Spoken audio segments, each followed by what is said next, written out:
Hello दोस्तों, स्वागत है आप सभी का नॉलेज टॉप चैनल में। फ्रेंड्स, आज हम इस वीडियो में कोस्ट गार्ड 2022 फिजिक्स में मोस्ट इंपॉर्टेंट क्वेश्चन डिस्कस करने वाले हैं। दोस्तों यकीन मानिए, इस सीरीज जो मैं ये क्वेश्चन करा रहा हूँ, यहाँ से आपको 100% 2 से 3 क्वेश्चन अपने पेपर में दिखेंगे ही दिखेंगे। ये मोस्ट इंपॉर्टेंट दोस्तों मैंने चुन चुन के क्वेश्चन लिए हैं और ये प्रीवियस ईयर एयरफोर्स में आए हुए क्वेश्चन भी हैं। तो प्लीज़ दोस्तों वीडियो को लास्ट तक जरूर देखिएगा। जिसने चैनल को सब्सक्राइब नहीं किया, प्लीज़ चैनल को सब्सक्राइब और वीडियो को प्लीज़ दोस्तों लाइक ज़रूर कर दीजिएगा। चलिए वीडियो को करते हैं स्टार्ट। और इस वीडियो से रिलेटेड जो भी आपका डाउट है प्लीज़ मुझे कमेंट बॉक्स में ज़रूर दे दीजिएगा। और कोस्ट गार्ड से रिलेटेड जो भी डाउट्स है प्लीज़ मुझे कमेंट बॉक्स में बताइए, मैं आपका डाउट क्लियर करूँगा। चलिए दोस्तों वीडियो को करते हैं स्टार्ट। पहला क्वेश्चन है, किसी गैस में उत्पन्न ध्वनि तरंगे होती हैं। दोस्तों, कोई गैस है तो गैस में कौन सी तरंगें उत्पन्न होती हैं? तो गैस में अनुदैर्ध्य तरंगें उत्पन्न होती हैं, याद रखिएगा। और अनुदैर्ध्य तरंगें किस किस में उत्पन्न होती हैं? गैस, ठोस यानी सॉलिड, और लिक्विड यानी सॉलिड और लिक्विड यानी ठोस, द्रव और गैस, तीनों में अनुदैर्ध्य तरंग उत्पन्न होती है। चलिए दोस्तों अगला क्वेश्चन है इसी से रिलेटेड। अनुप्रस्थ तरंगों का संचरण होता है। जो अनुप्रस्थ तरंगे होती हैं उनका संचरण किस में होता है? तो याद रखिएगा दोस्तों, अनुप्रस्थ तरंग का संचरण ठोस व द्रव की ऊपरी, ठोस में तो होता ही होता है, साथ में द्रव की ऊपरी सतह पर भी होता है। द्रव की ऊपरी सतह पर भी होता है अनुप्रस्थ तरंग का संचरण। और एक बात और दोस्तों, अनुप्रस्थ तरंग जो होती हैं ये केवल ठोस और द्रव में ही उत्पन्न होती है, गैसों में यह उत्पन्न नहीं होती है, ये आप याद रखिएगा। चलिए दोस्तों अगले क्वेश्चन की ओर बढ़ते हैं। अगला है, ताप बढ़ने पर प्रत्यास्थता का मान। दोस्तों, अगर आप एग्जाम देने जा रहे हैं और मुझे पता है काफ़ी एयरफोर्स वाले भाई भी इसमें इंक्लूड होंगे कोस्ट गार्ड के पेपर में, इतना मुझे ज़रूर पता है। और जो एयरफोर्स का पेपर दे चुके हैं भाई उनको तो अंदाज़ा होगा कैसा पेपर आता है। दोस्तों मैं आपको बता दूं कि ऐसे क्वेश्चन आपको 100% पेपर में दिखते ही दिखते हैं कि ताप बढ़ने पर बताओ प्रत्यास्था का मान, शांता का मान, पृष्ठ तनाव का मान। तो ऐसे क्वेश्चन पूछता ही पूछता है एग्जामिनर।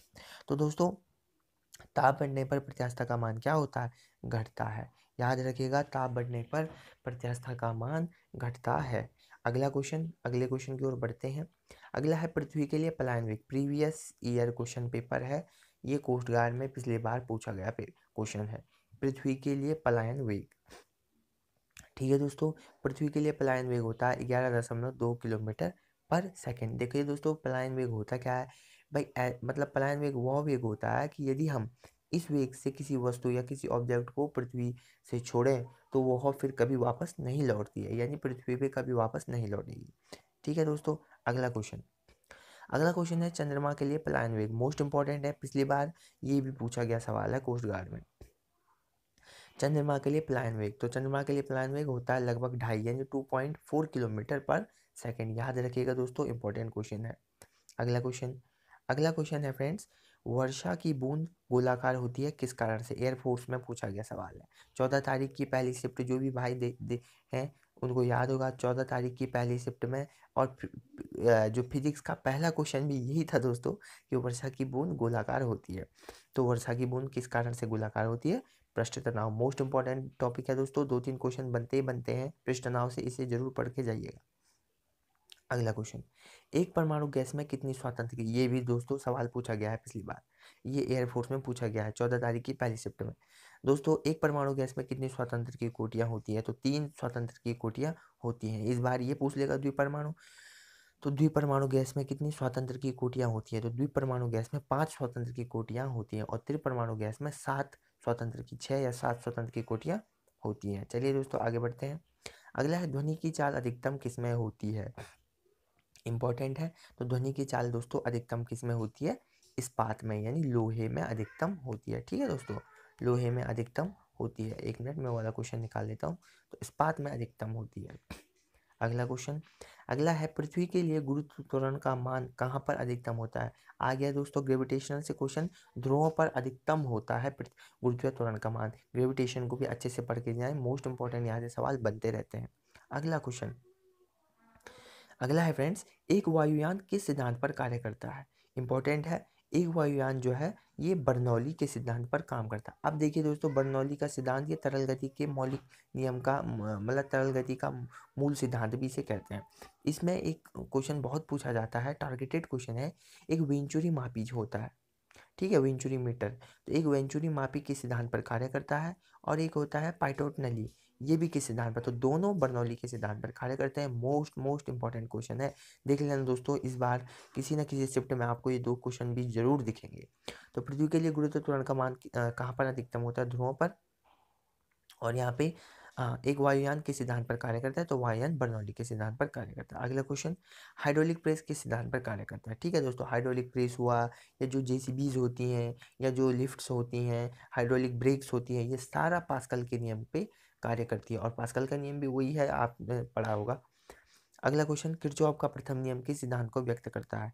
किरचॉफ का प्रथम नियम आवेश संरक्षण के नियम को व्यक्त करता है। ठीक है दोस्तों, ऐसे क्वेश्चन भी पूछे जाते हैं कि हाँ, ऐसे क्वेश्चन पूछे जाते हैं जैसे बर्नौली का सिद्धांत किस सिद्धांत पर कार्य करता है, तो इस तरीके से क्वेश्चन पूछे जाते हैं।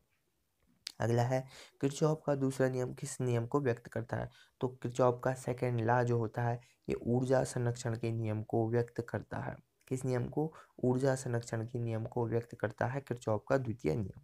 ठीक है, पहला आवेश संरक्षण हो, याद रखिए, कंफ्यूज ना होए, पहला आवेश संरक्षण, दूसरा ऊर्जा संरक्षण, तीसरा। अगला क्वेश्चन, अच्छा दोस्तों, ये क्वेश्चन है, लोहे की एक सुई पानी पर तैरती है, इस घटना का कारण है। दोस्तों, लोहे की सुई है, ये पानी पर तैरती है, किस कारण से, तो ये भी सरफेस टेंशन, क्या, पृष्ठ तनाव, सरफेस टेंशन, पृष्ठ तनाव, और सरफेस टेंशन की बीमा पूछता है तो होती है M1L0T-2। ठीक है दोस्तों, M1L0T-2, ये पृष्ठ तनाव की बीमा होती है, याद रखिएगा। अगला है, पृष्ठ तनाव की उत्पत्ति के कारण, most important air force previous year question है। तो पृष्ठ तनाव का कारण है ससंजक बल। ठीक है, ससंजक बल। अगला क्वेश्चन, अगला है, क्वथनांक पर किसी द्रव का पृष्ठ तनाव, तो क्वथनांक पर किसी द्रव का पृष्ठ तनाव कितना हो जाता है, 0 हो जाता है दोस्तों, क्योंकि हमें पता है ताप बढ़ने पर पृष्ठ तनाव कम होता है। तो जब क्वथनांक होगा यानी अधिकतम ताप होगा तो उस समय पृष्ठ तनाव 0 हो जाता है। ठीक है, अगला है, ताप के बढ़ने पर द्रव का स्पर्श कोण, तो ताप के बढ़ने पर द्रव का स्पर्श कोण भी बढ़ जाता है, याद रखिए दोस्तों, इंपॉर्टेंट है। अगला क्वेश्चन है कि ताप के बढ़ने पर द्रव का स्पर्श कोण बढ़ता है। अगला है, सरल आवर्त गति में जो राशि नियत रहती है, तो सरल आवर्त गति में कौन सी राशि नियत रहती है, तो सरल आवर्त गति में दोस्तों आवर्तकाल नियत रहता है।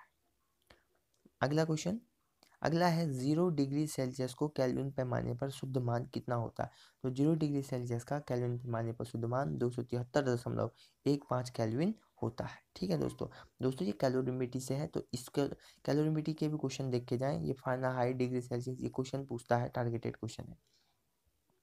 तो दोस्तों आशा करता हूँ आपको वीडियो अच्छी लगी होगी, क्वेश्चन इन्फॉर्मेटिव लगी हो। अगर दोस्तों आपको कोई भी डाउट है तो प्लीज़ मुझे कमेंट बॉक्स में ज़रूर बताइएगा। मोस्ट इंपॉर्टेंट क्वेश्चन है दोस्तों, जो मैंने क्वेश्चन टारगेट किए हैं, आप इन पाठों से भी पढ़ेंगे तो लगभग मोटा मोटा 60-70% आप जो है यहाँ पे कोस्ट गार्ड में फिजिक्स को कवर कर सकते हैं। तो आशा करता हूँ आपको वीडियो अच्छी लगी होगी, तो प्लीज़ चैनल को लाइक सब्सक्राइब जरूर कर दीजिएगा।